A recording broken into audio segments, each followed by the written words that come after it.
Shalom saudaraku yang dikasihi oleh Tuhan Yesus. Tema kita pada hari ini, serapu uap di pagi hari.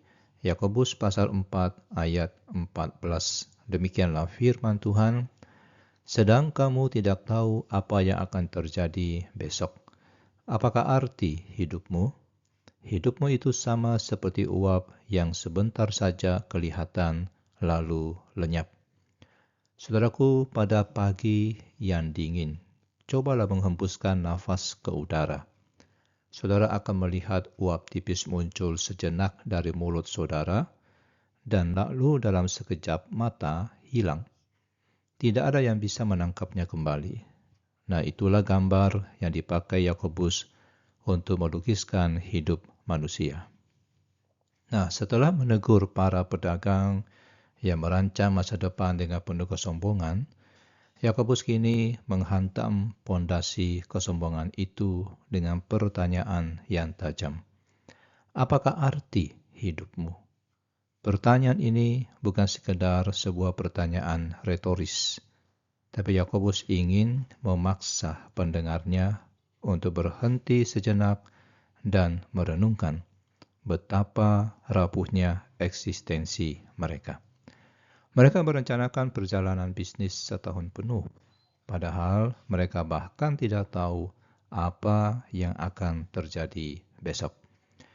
Kata uap dalam bahasa Yunani adalah atmis, yang bisa berarti uap air, asap, atau embun tipis. Apapun terjemahannya, pesannya sama. Hidup manusia itu singkat, rapuh, dan tidak kekal. Penyakit mendadak, kecelakaan, atau bencana alam bisa mengakhiri hidup kita secepat matahari pagi mengeringkan embun. Pepatah bijak dalam Amsal 27 ayat 1 mengingatkan kita, jangan bermegah tentang hari esok, karena engkau tidak tahu apa yang akan terjadi.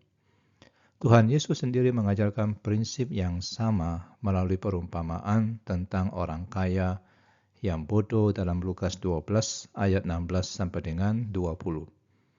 Orang itu merancang gudang-gudang yang lebih besar untuk menyimpan kekayaannya, tetapi pada malam itu juga nyawanya diambil.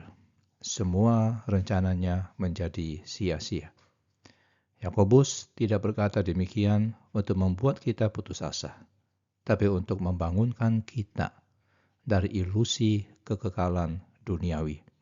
Kesadaran akan kerapuhan hidup seharusnya mendorong kita untuk menghargai setiap hari sebagai anugerah, memprioritaskan hal-hal yang bernilai kekal, dan hidup sepenuhnya bergantung kepada Tuhan.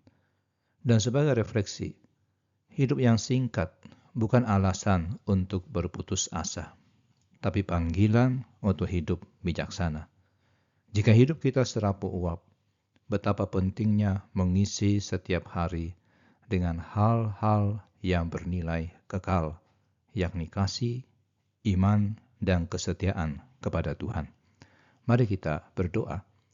Ya Tuhan, ajarlah kami menghitung hari-hari kami sedemikian rupa, sehingga kami beroleh hati yang bijaksana. Sadarkan kami bahwa hidup ini singkat dan rapuh, supaya kami tidak menyia-nyiakan waktu untuk hal-hal yang fana. Kiranya setiap hari yang Engkau berikan kami isi dengan kasih dan kesetiaan kepadamu. Di dalam nama Tuhan Yesus kami berdoa. Amin.